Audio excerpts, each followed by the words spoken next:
Так, всем привет! Сегодня я вам расскажу по просьбе одного моего зрителя про мое приобретение новое, частотный преобразователь Веспер. Меня попросил человек, которого я уважаю, это Игорь Крамарчук. Можете зайти на его канал, посмотреть, у него интересные есть вещи. Полгода назад осенью он мне помогал, очень помогал в производстве моего станка, устранять мои ошибки и так далее. Большое ему спасибо, Игорек, привет! Спасибо тебе за всю помощь. Первый раз я к тебе обращаюсь, скажем так, голосом. Так, ну вот он, этот частотник. Он у меня уже закреплен, выставлен, подключен, все. Купил я его, скажем так, за полцены. Этот самый частотник можно посмотреть, если вы хотите его прям, чтобы со всех сторон посмотреть и увидеть. Он первый раз мелькнул на ютубе, на канале «Говорящая голова». Там паренек его крутил со всех сторон, распаковку делал и так далее. Но он ему не подошел. Короче, как он мне ответил, он не ту модель выписал. И поэтому он выложил ее на директ-лоте, эту модель. Ну, а я подобрал, скажем так, за полцены новый частотник, я думаю, нормально. Чуть-чуть подороже китайского аналога получился он мне. А так он на сайте стоит 11 тысяч. Ну, примерно, плюс-минус, там, на разных сайтах, понятно, но в основном 11 тысяч цена его. Итак, частотник 1,5 киловатта, одна фаза. Также есть возможность подключать на 3 фазы. То есть можно и на 380 подключать, можно и на 220. Об этом говорится и в инструкции и так далее. Ну, выход, понятно, трехфазный. Ну, и выход 220 или 380 это уже пропорционально, скажем так, подключению. То есть подключаю 220, выход 220. Двигатель работает треугольником. Подключаю 380, будет выход 380, двигатель включаю на звезду. Так, что о нем сказать хорошего? Сильно я его еще не гонял. Ну, в общем, работает, все прелестно. Правда, сначала я чуть-чуть, скажем так, очканул. Когда включил его и видел на ютубе, что ребята даже на 2 герцах не могут удержать пальцами, руками мотор. Мотор переворачивает. А я включил, через ремень сразу подключил, вот пока двигатель 1,1 киловатта, подключил через ремень, так вот на 10 герцах я свободно останавливал патрон. А потом полез в настройки, оказалось, что тут стояла установка вентиляторная, как самая слабенькая, самая экономичная и так далее. А я уже до этого крутящий момент тут увеличивал и так далее, и толку было мало. Но потом, когда эта функция называется зависимость напряжения частота, когда там поменял эту функцию, и он у меня заработал отлично, короче. Я уже не помню, на нескольких герцах до 10 патрон держу руками, двигатель крутится, ремень прокручивается. То есть натянуть ремень сильней, и двигатель уже не удержишь. Действительно, уже мощно, я уже пробовал отрезать. Все-таки рискнул, не дождался я, когда полностью застынет цемент. У меня тут в прошлом видео я рассказывал, как я его усилил жесткость, увеличил бабки. Пробовал чуть-чуть поточить, чуть-чуть отрезать. И на этом успокоился. Главное, оскомину сбил. Так, включить его, показать, как работает. А потом можно будет пробежаться немножко по настройкам. Потому что в основном настройки в интернете полно. Опа, вот оно включение. Вот, пожалуйста, последняя частота, на которой я остановился. То есть на какой частоте работал, он запоминает. Не выдает мне фиксированную постоянную 50. Возможно, в настройках можно ставить, но оно и ни к чему.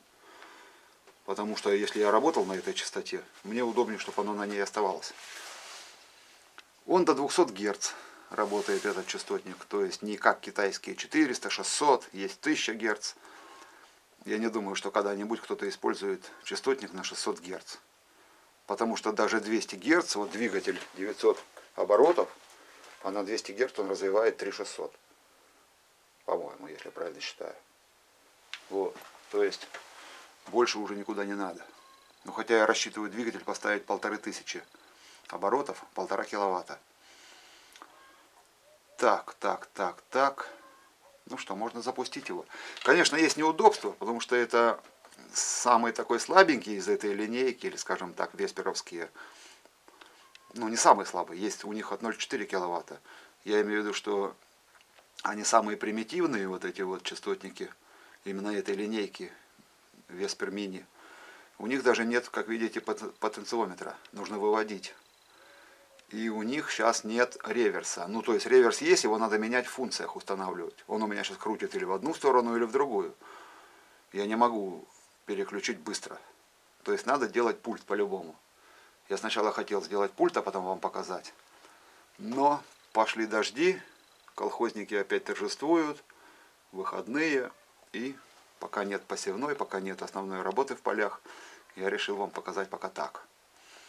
Вот. То есть потом я выведу потенциометр, переключатель, и будет уже и реверс, и все меняться. А так пока что приходится только вот этими кнопками регулировать частоту. Вот. Ну а реверс пока мне еще не нужен был, потому что я толком не точил. Ну, короче, запустим, посмотрим. Представляю вашему вниманию сеть магазинов автозапчастей Юлсан. Юлсан — это компания, которая более 10 лет уже занимается автозапчастями на нашем рынке. Благодаря качеству запчастей, благодаря тому, что эта компания работает без посредников, напрямую с производителем, что позволило ей выбиться в лидеры. Вот. У них очень удобный сайт, у них очень хороший чат, хорошо настроен чат с оператором, быстро, оперативно. У них на сайте бонусы, скидки, которые вас приятно удивят, если вы решите сделать покупку. Также и существует функция продажи авто и запчастей. Более 200 магазинов по всей России. Есть приложение, быстрое, удобное приложение, вам понравится, это 100%. Если вы решите какую-то покупку сделать, если вы, решите сделать покупку и хотите еще более сэкономить, то есть плюс к тому бонусу, который у вас уже будут при покупке, называете промокод мой «Сборка», и вам еще 5% будет скидка по этому промокоду. Все ссылки я оставлю в описании к этому видео. Ссылки на магазины, ссылки на список городов, промокод напишу. Короче, Юлсан — отличный магазин, всем рекомендую.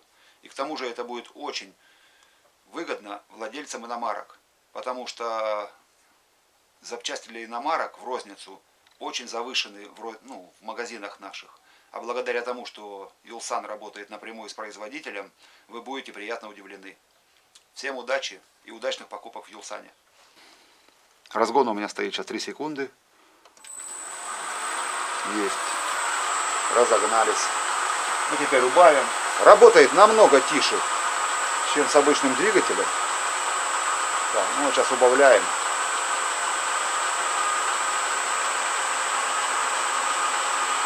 А не, я прибавляю наоборот. Ну давайте разгоним его. Попробуем сейчас на всю. Вот, я, поставил ограничение 70 Гц.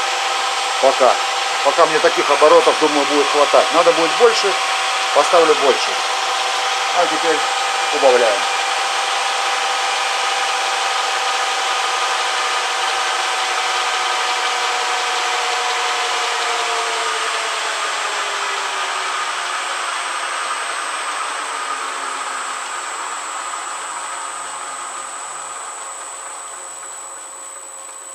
Вот сейчас 9 Гц.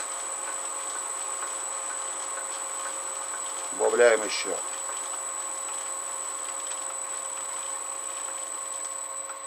Опа. 1 Гц.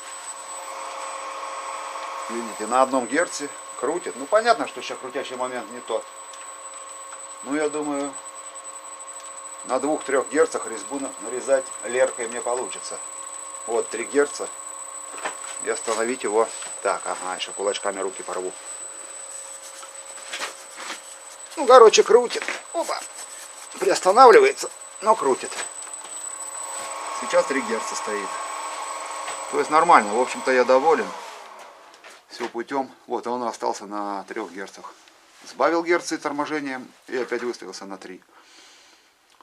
Так. Что бы еще такое сказать, чего нет на ютубе. Потому что обзоров множество. а вот именно Веспера мало. Там в основном весперовская хвальба. И еще один человек выкладывает, много роликов у него по Весперу, другой только модификации. Но у него почему-то отключены комментарии. И я, честно сказать, его ролики даже не смотрел, потому что знаю, что если комментарии отключены, значит тебя ругают. Значит там и делать нечего на том ролике. Так, ну по настройкам. Да, скачал я это все в интернете, понятно, на сайте Веспера. То есть есть вся документация полностью. Мало того, что по настройкам, так еще у них есть техническая документация ремонтная. То есть я вот туда заходил, на ту страницу смотрел, и там, скажем так, для таких, как я, которые умеют включать только тестер, а в электронике не бум-бум, кроме подключения лампочки или там какого-то переключателя. Вот, именно для таких, как я, там расписано полное, как провести индикацию частотника. То есть, куда нужно подключать мультиметр, где замерять сопротивление, там, короткое замыкание и так далее. И, ну, это в случае поломки. Если ваш частотник не работает, то есть, как провести индикацию и выявить причину. То есть, там полностью расписано, что если там-то, там-то, например, короткое замыкание, или выдает такое-то сопротивление, значит, у вас полетело вот это. Если там-то, там-то, на тех клеммах у вас там, например, пищит индикатор, значит полетело вот это. То есть более-менее что-то как-то серьезно. Не то, что у китайцев. И еще по документации, по всем настройкам. Я вот перед этим хотел выписать все-таки китайский, склонялся. Ну, потому что наши дорогие, пока не нашел этот. Хотел выписать китайский. И уже выбрал модель. Дальше с Яндекс.Диска, спасибо людям, конечно, что переводят английское руководство на английском и переводят на русский. Так вот, скачал, читал, там, в общем-то, просто перевод. Скажем так, там нет многого, чего здесь описано. Здесь написано, ну, короче, то есть, здесь можно понять, читая инструкцию, почему, например, не работает такая-то настройка. То есть, дальше читаешь, а там написано, что при включении там такой-то функции автоматически отключается такая-то или такая-то. Я вот на ютубе много видел роликов, где люди именно вот этим вот озадачиваются, что многое непонятно по китайским частотникам, то есть настроек куча, а разобраться люди не могут. Здесь все, как подключать, ну по-разному, если вам надо с кнопками или там, как вот, кнопки с переключателем. То есть все нормально. Вот она, пожалуйста, зависимость напряжения от частоты. То есть вот это вот стоит как заводская настройка. В общем, у меня стояло вот это. Возможно, человек, который мне прислал частотник, он уже поменял настройку. Вентиляторная характеристика. У нее на 25 герцах 95 вольт дается. А я поставил сейчас вот высокий пусковой момент. То есть 2,5 герца 57 вольт. И вот это вот самое путевое. Ну и плюс еще тут же написано, что если вам мало этой характеристики, можно увеличивать пусковой момент на валу. И функция это вот компенсация момента. 13-я функция, коэффициент компенсации момента. До 10% можно увеличить мощность на валу еще.